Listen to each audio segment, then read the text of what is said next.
Hello listeners, we found a file here that was buried within our catalog, and what a surprise it was to find. It appears that the Darwin project has continued on. If you are new to the podcast or just need a refresher, go to season 1 and listen to both parts of the Darwin project level 1. This way you can understand fully what is going on. But as a quick recap, we last left James and Rebecca at the end of level 1. The two had survived the horrors of the trials and were promptly sedated. And now we find them again. And in this 2-part episode, we will explore the depths and winding paths they must take to complete level 2. Now, for those wishing to receive more episodes, you can go to our Patreon page and pledge $2 per month for a bonus short episode. In doing so, you will become one of our interdimensional travelers. Further, you can go to our website and purchase merchandise or donate if you feel so inclined. Now on to our story. Strap in tight. The trials are about to begin.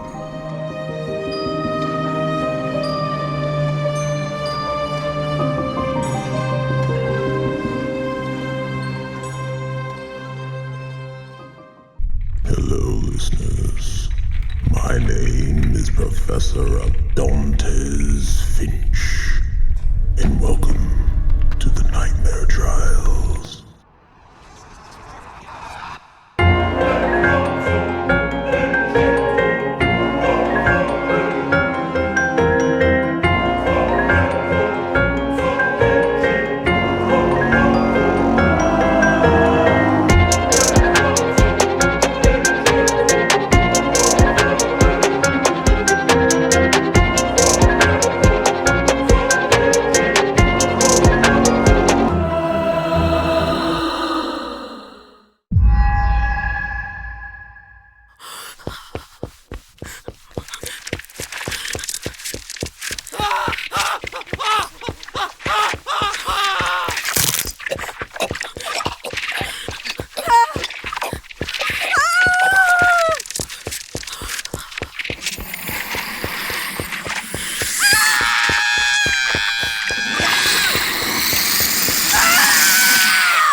My head snapped back and I let out a terrified scream.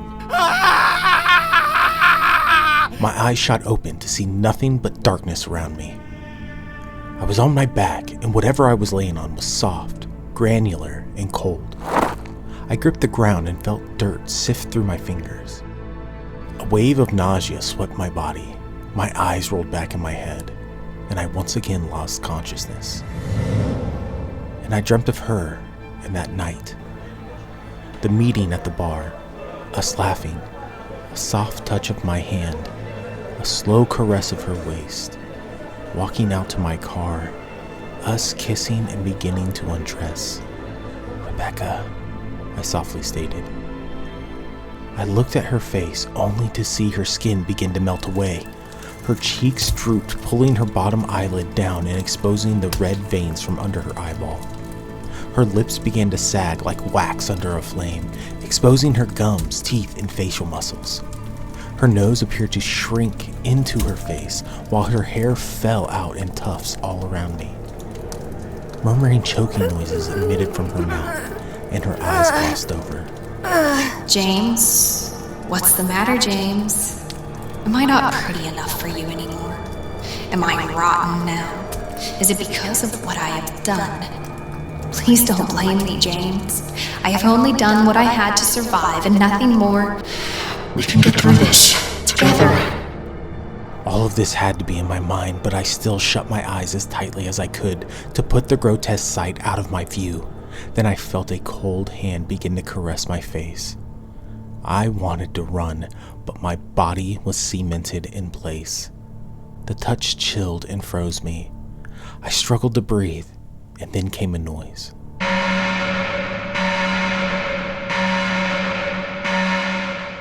I shot up to my feet as fast as I could, ready to fight. But again, I couldn't see. It was too dark wherever I was. placed my hands in front of my face and saw nothing. I was virtually touching my nose and not a single hint of my hand could be seen. There came a noise from behind me, a soft step and a scuffle of the dirt. My heart rate increased as fear swept my body, not knowing who or what was approaching me. I listened, waiting for another sound. My God, is there another zombie in here with me? I worked to control my breathing. I focused hard on where the noise was coming from. If I had to, I was going to fight this thing and do my damnedest to kill it. With no weapons. In complete darkness. Another footstep. I turned towards the area where I heard the noise. In the complete darkness I was in, I could now get a general idea of where this thing was. I wouldn't have a precise location, but all I needed was it to move one more time. Then I could go on the attack. 2 more steps now in rapid succession. I knew where it was now, and I was going to kill that damn thing. I tensed my body and was about to sprint forward.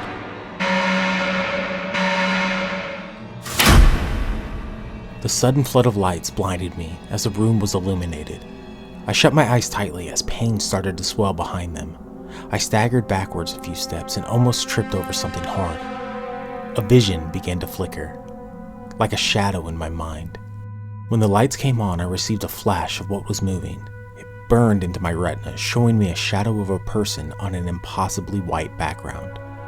I tried to open my eyes again, but it was still too bright. I don't know how long I had been laying in this complete darkness, but what I do know is that it was long enough that my eyes needed a while to adjust. Panicked, I yelled out, "You just stay away from me!" James, is that you? The voice replied. It was Rebecca. Holy shit, it was her. She was in here with me. Wherever here is. Rebecca? I asked. Yes, it's me, James. I can't see you, or, well, anything at all. I'm going to slowly start opening my eyes and try to get them to adjust. I suggest you do the same. I've been trying, but I think we've been down here for too long. It took a few minutes, but our eyes finally adjusted to our surroundings. We appeared to have been placed in a dirt room with rock-lined walls. The area wasn't large at all, maybe 40 by 40 feet, and the light that illuminated us really didn't reach the ceiling. From what I could tell, the room itself had no exit. We were thoroughly entombed within the rock walls. I looked over to Rebecca. She looked haggard, much like how I assumed I looked. I'm not sure what type of dream she was having while I was out, but it appeared that she was crying during them. Her eyes were bloodshot, and streaks of her tears washed lines down the dirt on her face. Hey, are you doing okay? No, I'm not okay. I was prepared to die, James. I was prepared to just give up and let those things take me. And yet, here I am, in level 2 of this damn nightmare. At least we're here together. She stared at me like I was the most idiotic person in the world. Pursing her lips together, she said, Right. We're here together. No. What the fuck does that even mean, James? I don't even know you. We met at a bar on a random night. We got a little hot and heavy, and then we ended up right here. For all I know, you're the reason I'm in here. If I would have just ignored you, or if I would have just stayed home that night, then maybe I would be none the wiser of the predicament we are in. I'm sorry. We are in together. I didn't know what to say. I mean, she was right. I had no idea who Rebecca was as a person. And hell, if we take past events, she's just a woman who loves to shoot people in the face. And she had no idea who I was. What I couldn't understand, though, is how she thought this was my fault. I didn't force her to go with me in the car, and if I were to guess, we had been selected as contestants here, way before we even tried to hook up. Do you think I planned for this to happen or something? Do you really think this is what I wanted? I didn't force you into my car. I didn't force you to have an interest in me that night. It's a two-way fucking street. This isn't just about you, Rebecca. I'm stuck here just like you are. She stared daggers into me. She wasn't getting it. None of this was our fault. It was a random selection as far as I could tell, and given our circumstances, we were easy targets. I wasn't sure how I was going to change her mind, or to get her to work with me so we could get the hell out of here. A loudspeaker came to life, and that damn announcer began to speak. Hello, contestants. I hope you are all adjusting well to your new environment. You will be happy to know that Level 1 of the Darwin Project was more brutal than we initially expected. Out of the 50 of you who started this game, there are only 20 of you left. Pretty wild if you ask me. Usually we don't lose this many people so quickly. Oh well, it was all worth it. We will be cherishing those videos for a long time to come. Now, let's discuss Level 2. As you can see, you are within a cave, and you are in with the groups you left Level 1 with. Some groups are large, and some of you are solo.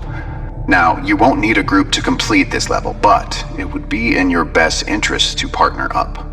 So, what is the goal of Level 2? Well, it's simple. Survive and escape. And for you to do this, you must reach the heart of the cave system and enter the safe space with your name on it. But it won't be a simple task. The cave itself is a maze of sorts. It twists and turns and closes in. There are traps and surprises around every corner. And do be quick but careful about it. You only have 5 hours to reach the heart of the cave. And if you fail, well, let's just say you don't want to fail. Now, the level will start in 15 seconds. And do be careful out there, contestants. Some of you have shown to be quite murderous. I looked at Rebecca. She was just standing there, arms crossed, and staring down at the ground. An alarm sounded, and the room began to shake. The floor beneath us began to open up from the center, pulling the dirt down into a chasm. Rebecca ran towards me, and side by side, we walked backwards as the hole in the ground grew larger and larger. Our backs now up against the wall, we were running out of time.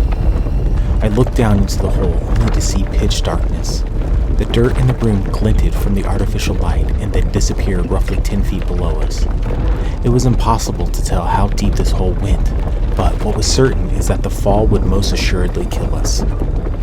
Thinking that this would be my last few moments alive, I reached out and grabbed Rebecca by the hand. She looked up at me, fear etched on her face. Our toes were now hanging over the edge, and my left leg slipped, and with that, the rest of my body. I fell into darkness, the air whooshing around me. I had let go of Rebecca's hand before I fell to ensure I did not pull her down with me. But the sounds of her approaching screams told me that my attempt to save her life was in vain. We fell for what felt like minutes, but in reality, it was probably only a few seconds.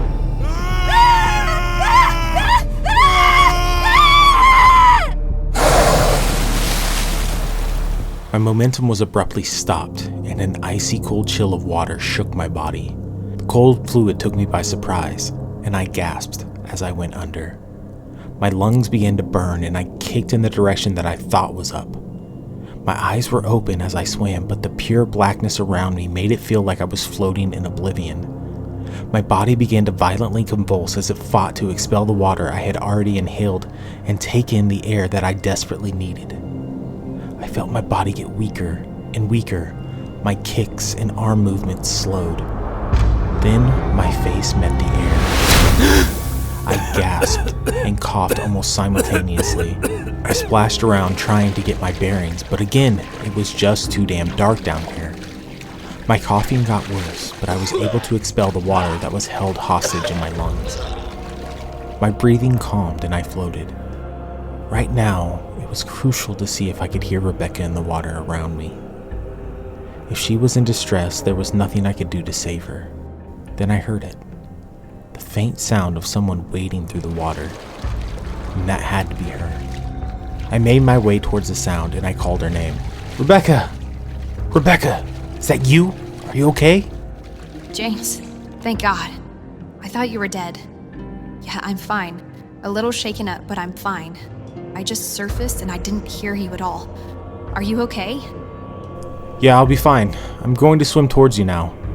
We have to find a way out of here or we're going to tire and drown. Just follow the sound of me swimming. I think I hear something this way. It may be a way out of the water. Okay. I swam towards Rebecca, my pace slow to conserve as much energy as I could. As I swam, I began to think about the water we were in. Was the whole cave like this? Or better yet, what horrors lie beneath me right now? Maybe there was a predator below, just biding its time, waiting for me to tire out, then make its move.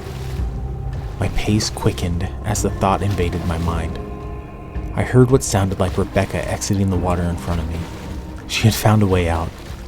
I paused, my body going still. I wasn't sure, but I swore I just felt something brush past my leg. Like a probing hand, it felt like fingers slowly sliding down my shin. James, are you okay? I can't hear you swimming anymore. James? I'm here. I think there's something in the water with me. I'm too scared to move. It could be your mind playing tricks on you. You aren't far from me. Swim this way and we can get you out of there quickly. Yeah. You're right. It's all in my head. Just be ready to pull me out, okay? Of course. I began to swim again, moving slowly. I didn't want whatever might be below me to know that I was frantic and worried. That is a prey move, and sea predators will go on the attack. I scooped the water beside me as I slowly kicked my legs to move through the water. I could hear my breathing echoing off the walls. You're almost here. Keep coming my way.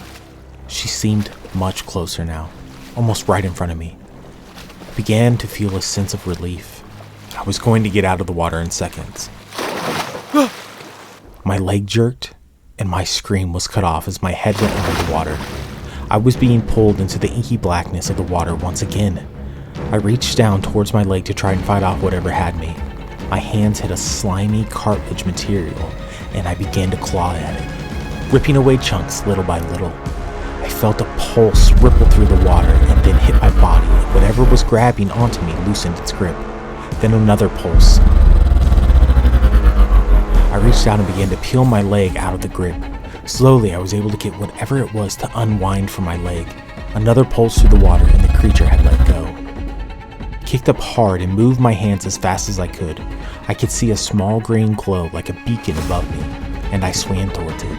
Another pulse, and I'm not sure how, but I could feel that whatever had me was now swimming up towards me fast and ready for its meal. My head exited the water once more, and I could see the green glow of Rebecca's face in front of me. She had found a glow stick. Pull me up! Pull me the fuck up now! She reached out and grabbed my arm, the glow stick now leaving her other hand and falling into the water behind me. I reached up with my other arm and felt the hard surface. I pulled and pushed with all my might until my entire body was out of the water. I scurried back as fast as I could, bringing Rebecca falling to the ground next to me. James? Hey. You're safe now. You're not in the water. You're safe. Something fucking grabbed me in there. It pulled me down and I could feel it chasing me as I got free to swim back up. I fucking hate this place. I got to my knees and Rebecca popped another glow stick. This time it was red. It dimly illuminated the cave we were in and produced a light reddish hue over the contrasting black water. I stood and walked over to her. Hey, do you have more of those? I do. I tripped over them when I heard you scream and go under. I realized what they were and I popped one as soon as I could.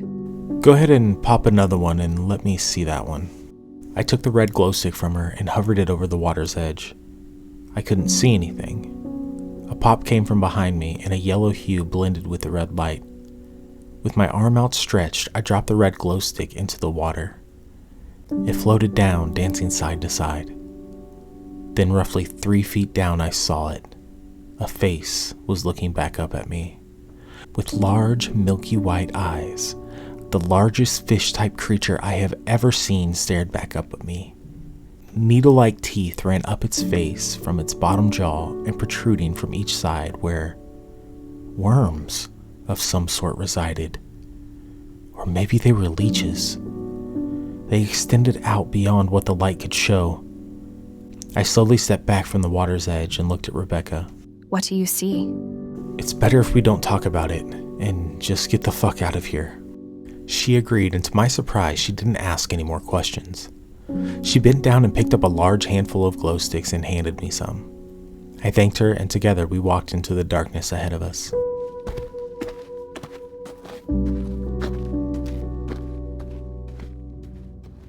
The lights we had were better than your average glow sticks. They shone a lot brighter and illuminated about 10 feet in front of us. Regardless, it was so damn irritating to have such a minimal amount of light. It made our pace slow, and even though we had 5 hours to get through this place, we needed to pick up the pace. My glow stick went out, and I dropped it. The once blue glow now dimming into an ember of its former self. How many more do we have left? Maybe 15? Let me check. 10, 11, 12, 13, 14 left. And how long do you think these things are lasting us? I have no clue. I haven't really been counting. Yeah, me either. But if I were to guess, maybe 15 minutes before we have to snap another one. And I think we have gone through about 6 of those so far, so we've been wandering around in the dark for an hour and a half, give or take. And by the looks of it, I'm not sure we're getting anywhere. We stopped walking and stared at the faint blue glow in front of us. My stomach dropped as I realized that we may have been walking around in circles this whole fucking time. Rebecca kicked at the dirt by her foot, letting out an annoyed groan. This is the yellow glow stick I dropped an hour ago, and that is the blue one you just fucking dropped. We are going in circles. How are we just now noticing it? And where the fuck are we supposed to be going? She stomped down at the depleted light at her foot, smashing it into the ground. Her anger was intense, and I didn't blame her one bit. I too was pissed off at the situation. Once she was done assaulting the glow stick, she stumbled over to the wall to her right. She pushed her back up against the wall and slid down on her butt, hugging her knees. She began to rock back and forth, and tears streamed down her face. The frustration of our situation was real, but we couldn't break down now and give up. I walked up to her and knelt down beside her. I placed my hand upon hers and gave it a gentle squeeze. Listen, I know this is frustrating, but we can't give up. We need to keep pushing forward. She said nothing to me. I think I remember some old cave tale, like if you're lost, all you need to do is place your hand against the left wall and make sure it never leaves it. So if a path diverges, you won't wander off in the wrong direction. I say we try that now and just see. Why are you just now telling me this? We've been going in circles for who knows how long, and you're just now suggesting a viable method of finding our way through this thing. I took a deep breath and stood to my feet. As calm as I could, I began to talk. I don't know. Maybe it's the stress of it all, or the fact that I was almost eaten by a monster fish. Whatever the reason, that little tidbit of information just now occurred to me. It would have been nice to know an hour ago, James. You know what? I don't see you coming up with any grand plan here. You've been wandering around just like me, so I don't really want to hear it. She pursed her lips together and turned her head away from me. She took a breath. Yeah, I guess I haven't done much to help. I'm sorry. I extended my hand out to her to help her up. Hey, it's okay. I get it. She popped another glow stick and smiled. It's purple. I don't think we've had a purple one yet. Well, that must mean our luck is about to change. We walked over to the left wall and I placed my hand on it. Well, I hope this works.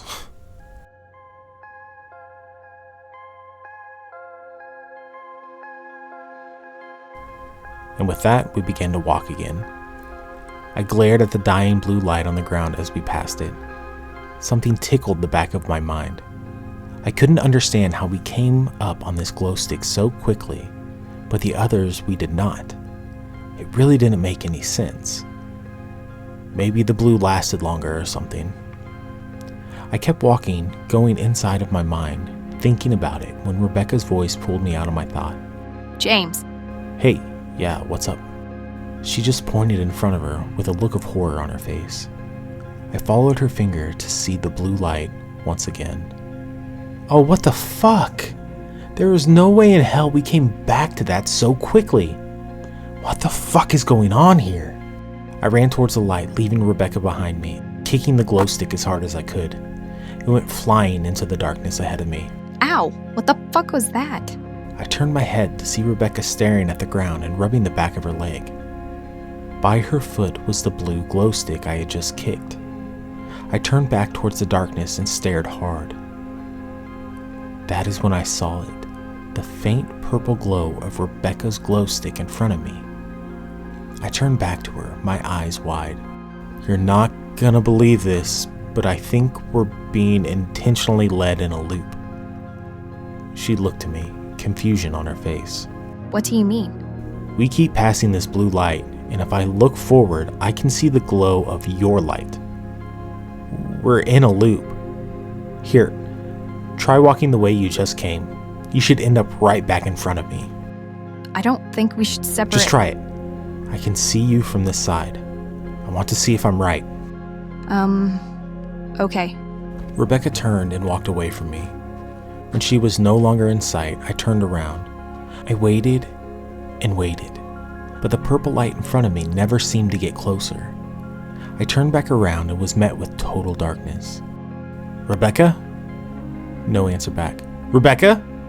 Again, no response. Fuck. James.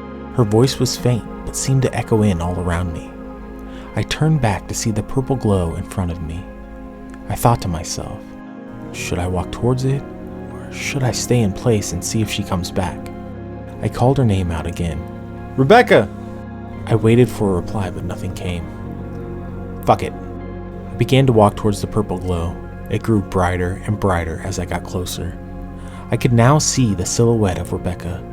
It looked like she was walking, but she was stuck in place, not advancing with any step that she took. She was looking around and calling my name, but her call sounded muddled, like she was calling to me from under the water. I stood right behind her now and watched as she walked, but never moved. A shimmering veil could be seen separating her from me. I reached out and let my fingertips cross the threshold. An electric coldness ran up my arm. It wasn't painful, but it wasn't satisfying either. It almost felt like I had dipped my fingers in a cold spring. I pushed the rest of my hand through, and then my forearm. Gently, I touched Rebecca's back, and she froze in place, her body going rigid and alert. She turned her head around, and I could see the fear in her eyes, the purple light illuminating under her face and casting odd shadows along her cheekbones. Hello? Is someone there? She couldn't see me. She felt me, but that was it. I retracted my hand back through the veil and said her name. "Rebecca." Her head twitched towards the soft sound of my voice. James? Where are you? "You need to turn back and find me. This cave is going in a loop." Okay.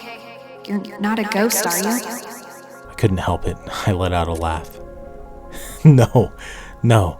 I am actually standing in front of you right now. You can't see me. There is some sort of barrier separating us. And if I had to guess, there is some sort of, I guess, reality loop going on here. Just head back in the opposite way you came. I will start walking to you so we can meet up. Okay, I'll start heading your way now. She began to walk towards me, and I backpedaled as she approached. What was odd, though, is as she approached my position, she seemed to get further and further away. Her form faded from my sight, and I turned around to see the now dying glow stick behind me approaching. "Hey, I'm over here!" Holy shit. What was that? I could hear you talking to me, but it sounded like you were all around me. I'm not really too sure what is going on, other than I think we need to continue in this direction. I pointed at the way that I had just came from. And we need to continue going in this direction until, I guess, something happens. Until something happens? Yeah, I think as we walk this way, our loop in this area gets smaller and smaller. So it stands to reason that at some point the loop will get so small that we just move on, like get to the next spot where we are supposed to be. I mean, if you say so. I'm not really following your logic, but I'm also not sure what more we can do. Just trust me on this one. I think I'm right. Come on, let's go. Rebecca dropped the purple glow stick and cracked another one. A soft white light now glowed and illuminated more of the cave than we had ever seen. It was so refreshing to actually be able to see more of our surroundings, even if it was all rocks and dirt. We set off on our path, and sure enough, we met back up with the purple glow stick on the ground. I looked at Rebecca and gave her a soft, knowing smile. We walked and walked and walked, the glow stick becoming more frequent with each step we took. Further, I began to notice that the white light we now had was really beginning to light up the cave, almost as if the light had bent through the loop and shone more in front of us and behind us. Hey, do you see how it's getting brighter in here now? Yeah, it's strange. If I were to guess, we are here and just right up there, sort of existing in two places at once. I wouldn't be surprised if we ran into the back of ourselves soon. Rebecca just looked at me. She raised her eyelids and rolled her eyes while mouthing okay. We kept walking, and sure enough, I caught sight of our back ends. Hey, do you see that? I see it.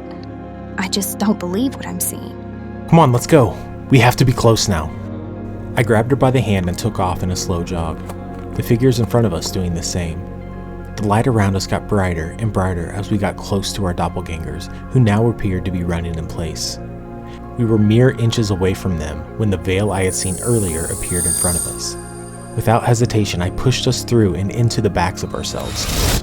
I felt a hard push on my back, and Rebecca and I tumbled to the ground, the glow stick leaving her hand and skittering out in front of us. The sound of running water now echoed off the walls around us, and I looked forward to see a massive opening, like the cave itself had opened up and reached towards the heavens. 3 waterfalls pushed out and over a rock face, and a dim blue fluorescent glow lit up the area. I turned to Rebecca and saw her getting to her feet. Oh, hey, are you okay? I'm fine, but that was weird. Yeah, you're telling me. I'm not sure how they did that, but I'm glad it's over. I looked back at the opening in front of us. I guess we need to head that way. Rebecca grabbed my hand, and together we walked to the opening. I took a deep breath, and my lungs ached with joy at what felt like fresh air entering them. It was in stark contrast to the stale dirt-filled air we were just breathing. And even though we weren't out of trouble from level 2, I started to get a good feeling that we were close to being done. I turned to Rebecca and smiled at her, but my gesture was lost. Her eyes were fixated on something above us, and I noticed that she was holding in a silent scream. I followed her gaze upward and watched as an 8-foot, hard-shelled, white spider held another person in its front legs. Its fangs dug deeply within the back of the person's neck and along their spinal column. Blood dribbled out from the 2 puncture wounds and fell at our feet. I looked across the expanse in front of us and noticed roughly 5 more of the arachnids lining the walls, their thick webbing spanning large distances across the cave's canopy. Nestled away in some of the webbings were body cocoons, and there were too many to count, and I swore I saw more than a few wriggling around trying to get free. A loud screeching reverberated off the cave walls as the spiders skittered quickly towards the moving body sacks. They descended upon their victims and savagely bit into them, injecting whatever venom they had. Tortured human screams cried out in response. James? What the fuck do we do now? I don't know, but we gotta go, and we need to be as quiet as we can about it. Slowly, we walked towards the wall closest to us. I noticed old narrow wooden stairs with a thin metal handrail leading down into oblivion. I got Rebecca's attention and nodded my head towards the stairs. She peered around me and nodded her head in the affirmative. I held a finger to my lips, mimicking a hushed tone. I was worried that the wooden stairs would creak or make some sort of noise as we descended them, but the waterfalls around us just acted like a natural noise dampener. Slowly, we began to walk down the stairs, the large abominations above us fading from our view. The stairs were holding up well, and no noise other than the padding of our feet could be heard. I was beginning to feel confident and quickened our pace. The further away from those things that we could get, the better.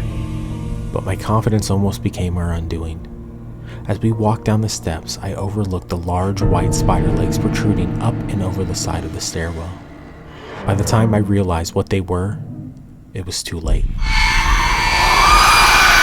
Like a pressure switch being sprung, one of the spiders flung itself up and over the edge of the stair rail as we passed. One of the legs had swung out and sliced Rebecca across her forehead. Blood trickled out and down her face, and the impact must have been significant because her eyes glazed over as she just stared into nothing. She must have a concussion, but there wasn't time for her to recover.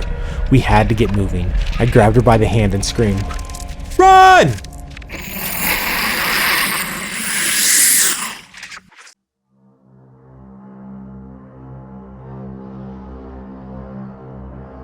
Thank you for listening and supporting this podcast. If you would like access to the interdimensional radio station, you can search for the Nightmare Trials on Patreon. Once there, it is only $2 per month to gain access to our extra short stories and chat discussion with the professor. Your contribution helps us continue to do what we do. Further, you can go to the nightmaretrials.square.site and order merch and suggest to be a part of one of our stories. We would love nothing more than to add your name to our writings. Lastly, make sure to follow the podcast and hit the notification button so you never miss an episode. Until we meet again,